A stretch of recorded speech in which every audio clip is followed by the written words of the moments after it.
ओम साई राम। पूर्ण विश्वास के साथ मैं ये कह सकता हूँ कि जब भी श्री साईं सच्चरित्र का पाठ कहीं भी किया जाता है तो वहाँ श्री साईं बाबा जी स्वयं दृश्य या अदृश्य रूप में प्रकट होकर श्री साईं सच्चरित्र का पाठ का श्रवण करते हैं और अपने भक्तों को आशीर्वाद भी देते हैं। तो अध्याय 3 शुरू करने से पहले मैं अश्वनी शर्मा साईं बाबा जी का सेवक श्री साईं बाबा जी से हाथ जोड़कर बड़ी ही विनम्रता के साथ निवेदन करता हूँ, श्री साईं बाबा जी का आह्वान करता हूँ कि हे मेरे बाबा, आप आइए और श्री साईं सच्चरित्र के अध्याय 3 का श्रवण कर मुझ व सभी साईं भक्तों को आशीर्वाद प्रदान कीजिए। ओम श्री साईं राम। अध्याय 3 श्री साईं बाबा की स्वीकृति और वचन देना।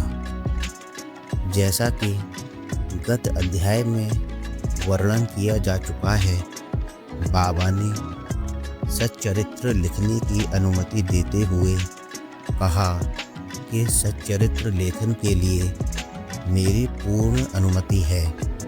तुम अपना मन स्थिर कर मेरे वचनों में श्रद्धा रखो और निर्भय होकर कर्तव्य पालन करते रहो।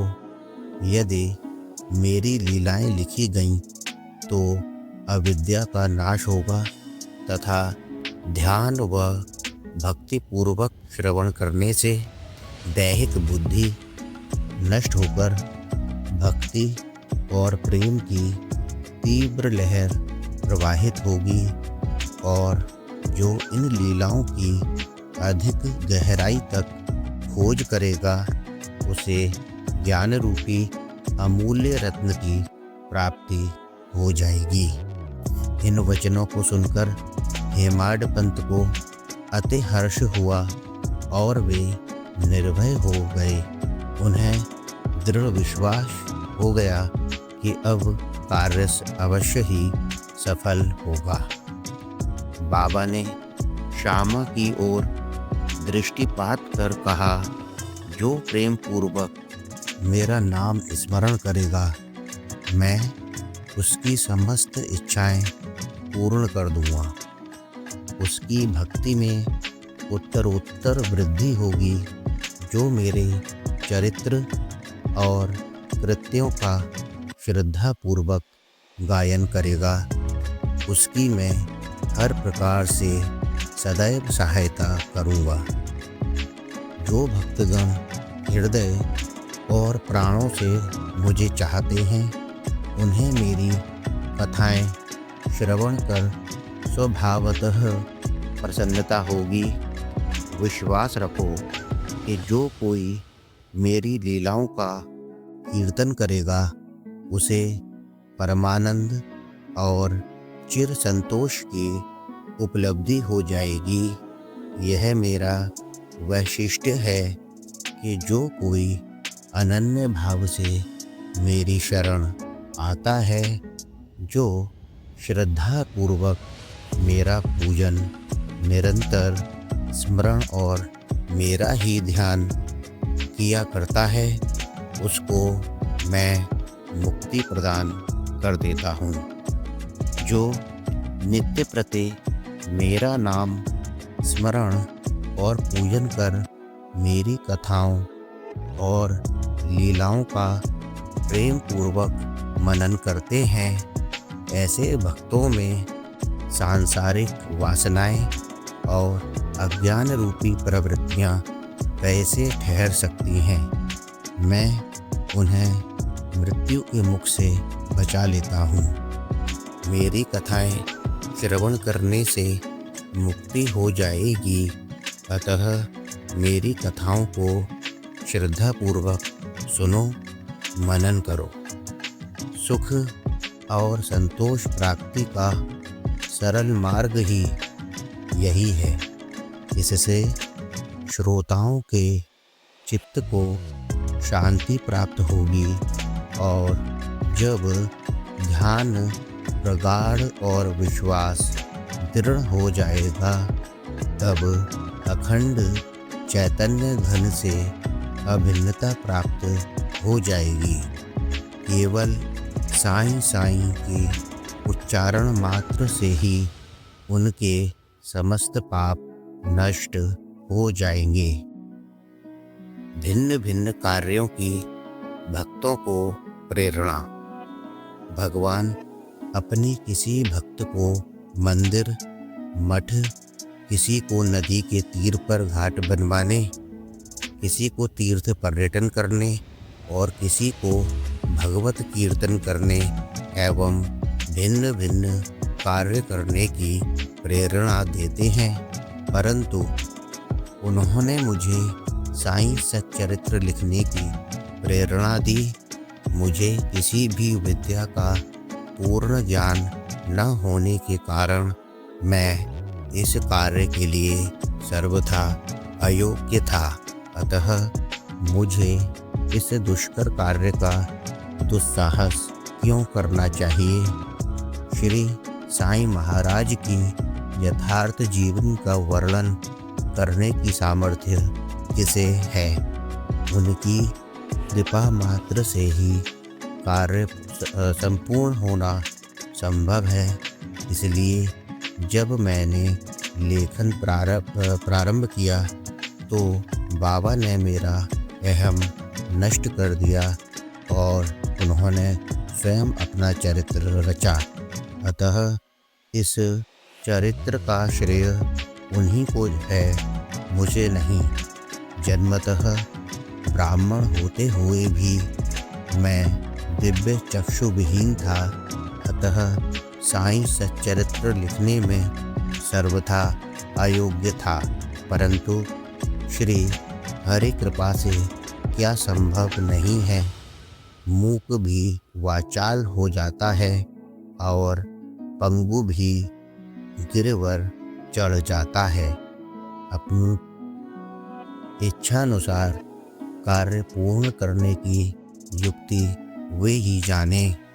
हारमोनियम और बंसी को यह आभास कहाँ कि ध्वनि कैसे प्रसारित हो रही है, इसका ज्ञान तो वादक को ही है। चंद्रकांत मणि की उत्पत्ति और ज्वारभाटे का रहस्य मणि अथवा उदधि नहीं वरन शशि कलाओं के घटने बढ़ने में ही निहित है। बाबा का चरित्र ज्योति स्तंभ स्वरूप। समुद्र में अनेक स्थानों पर ज्योति स्तंभ इसीलिए बनाए जाते हैं जिससे नाविक चट्टानों और दुर्घटनाओं से बच जाएं और जहाज को कोई हानि न पहुँचे।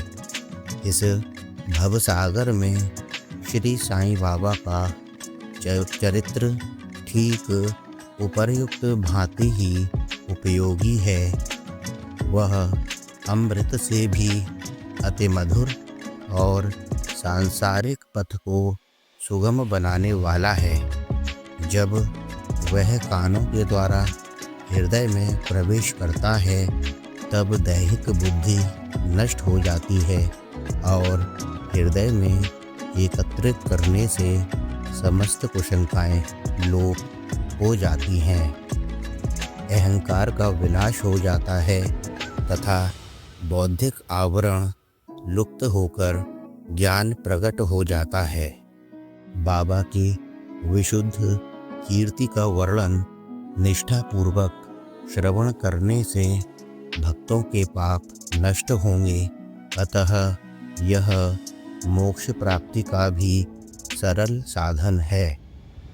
सत्ययुग में शम तथा दम, त्रेता में त्याग, द्वापर में पूजन और कलियुग में भगवत कीर्तन ही मोक्ष का साधन है।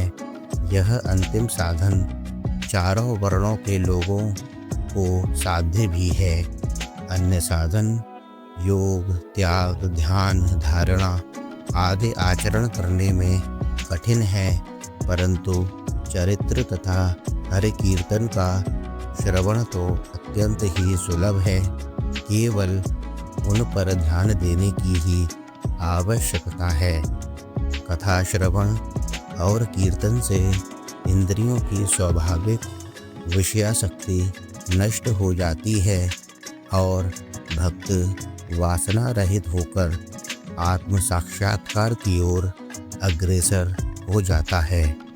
इसी फल को प्रदान करने के हेतु उन्होंने सच्चरित्र की रचना कराई। भक्तगण अब सरलता पूर्वक चरित्र का अवलोकन करें और साथ ही उनके मनोहर स्वरूप का ध्यान कर गुरु और भगवत भक्ति के अधिकारी बने तथा निष्काम होकर आत्म साक्षात्कार को प्राप्त हों। साईं सच्चरित्र का सफलतापूर्वक संपूर्ण होना यह साईं महिमा ही समझें। हमें तो केवल एक निमित्त मात्र ही बनाया गया है। मात्र प्रेम। गाय का अपने बछड़े पर प्रेम सर्वविदित ही है। उसके स्तवन सदैव दुग्ध से पूर्ण रहते हैं और जब भूखा बछड़ा स्तन की ओर दौड़कर आता है तो दूध की धारा स्वतः प्रवाहित होने लगती है। उसी प्रकार माता भी अपने बच्चे की आवश्यकता का पहले से ही ध्यान रखती है और ठीक समय पर स्तनपान कराती है। वह बालक का श्रृंगार उत्तम ढंग से करती है, परंतु बालक को इसका कोई भान ही नहीं होता। बालक के सुंदर श्रृंगारादि को देखकर माता के हर्ष का पारावार नहीं रहता।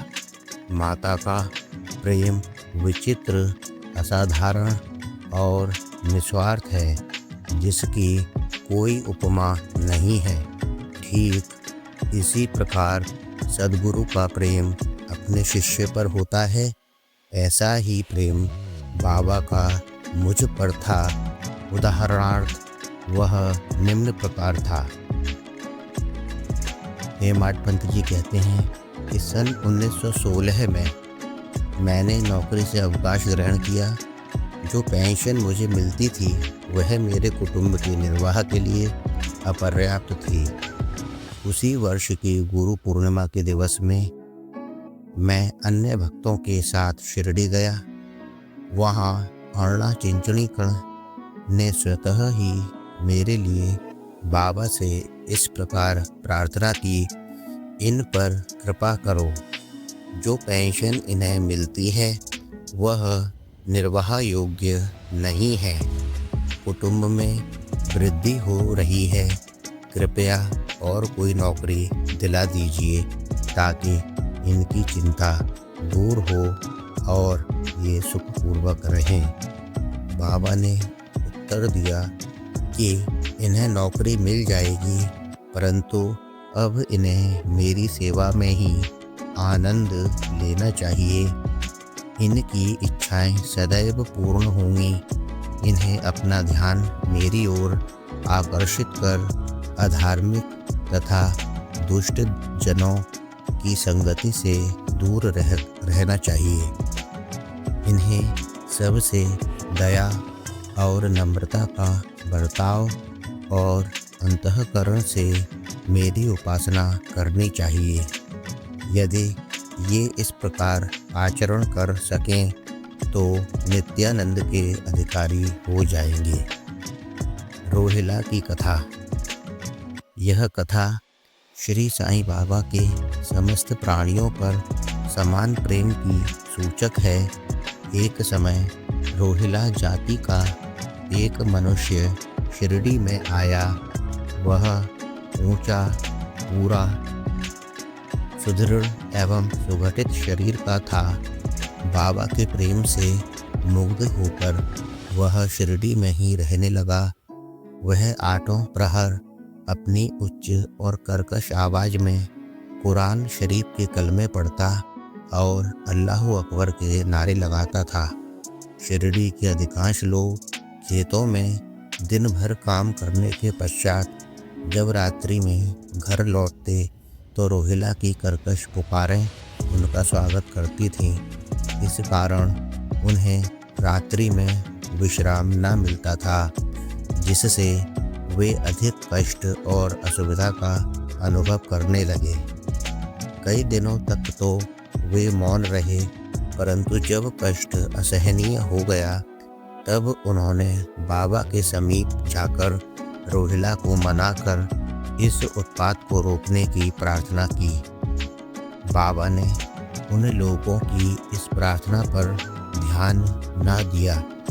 इसके विपरीत गांव वालों को आड़े हाथों लेते हुए बोले कि वे अपने कार्य पर ही ध्यान दें और रोहिला की ओर ध्यान न दें। बाबा ने उनसे कहा कि रोहिला की पत्नी बुरे स्वभाव की है और वह रोहिला को तथा मुझे अधिक कष्ट पहुंचाती है, परंतु वह उसके कलमों के समक्ष उपस्थित होने का साहस करने में असमर्थ है और इसी कारण वह शांति और सुखमय है।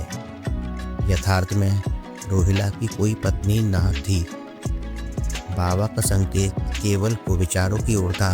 अन्य विषयों की अपेक्षा बाबा प्रार्थना और ईश आराधना को महत्व देते थे। अतः उन्होंने रोहिला के पक्ष का समर्थन कर ग्रामवासियों को शांतिपूर्वक थोड़े समय तक उत्पात सहन करने का परामर्श दिया। बाबा के मधुर अमृतोपदेश। एक दिन दोपहर की आरती के पश्चात भक्तगण अपने घरों को लौट रहे थे, तब बाबा ने निम्नलिखित अति सुंदर उपदेश दिया। तुम चाहे कहीं भी रहो, जो इच्छा हो सो करो, परंतु यह सदैव स्मरण रखो कि जो कुछ तुम करते हो वह सब मुझे ज्ञात है। मैं ही समस्त प्राणियों का प्रभु और घट घट में व्याप्त हूँ। मेरे ही उदर में समस्त जड़ व चेतन प्राणी समाये हुए हैं। मैं ही समस्त ब्रह्मांड का नियंत्रण करता व संचालक हूँ। मैं ही उत्पत्ति, स्थिति व संहार करता हूँ। मेरी भक्ति करने वालों को कोई हानि नहीं पहुँचा सकता। मेरे ध्यान की उपेक्षा करने वाला माया के पाश में फंस जाता है। समस्त जंतु, चींटियाँ तथा दृश्यमान, परिवर्तमान और स्थायी विश्व मेरे ही स्वरूप हैं। इस सुंदर तथा अमूल्य उपदेश को श्रवण कर मैंने तुरंत यह दृढ़ निश्चय कर लिया कि अब भविष्य में अपने गुरु के अतिरिक्त अन्य किसी मानव की सेवा ना करूँगा। तुझे नौकरी मिल जाएगी। बाबा के इन वचनों का विचार मेरे मस्तिष्क में बार बार चक्कर काटने लगा। मुझे विचार आने लगा, क्या सचमुच ऐसा घटित होगा? भविष्य की घटनाओं से स्पष्ट है कि बाबा के वचन सत्य निकले और मुझे अल्पकाल के लिए नौकरी मिल गई। इसके पश्चात मैं स्वतंत्र होकर एक चित्त से जीवन पर्यंत बाबा की ही सेवा करता रहा। इस अध्याय को समाप्त करने से पूर्व मेरी पाठकों से विनम्र प्रार्थना है कि वे समस्त बाधाएं जैसे आलस्य, निद्रा, मन की चंचलता व इंद्रिय आसक्ति दूर कर और एक चित्त हो अपना ध्यान बाबा की लीलाओं की ओर दें और स्वाभाविक प्रेम निर्माण कर भक्ति रहस्य को जाने तथा अन्य साधनाओं में व्यर्थ भ्रमित ना हो। उन्हें केवल एक सुगम उपाय का पालन करना चाहिए और वह है श्री साईं लीलाओं का श्रवण। इससे उनका अज्ञान नष्ट होकर मोक्ष का द्वार खुल जाएगा। जिस प्रकार अनेक स्थानों में भ्रमण करते हुए भी लोभी पुरुष अपने गड़े हुए धन के लिए सतत चिंतित रहता है, उसी प्रकार श्री साईं को अपने हृदय में धारण करो। अगले अध्याय में श्री साईं बाबा के शिरडी आगमन का वर्णन होगा। श्री सद्गुरु साईनाथार्पणमस्तु। शुभम भवतु। श्री सच्चिदानंद सद्गुरु साईनाथ महाराज की जय।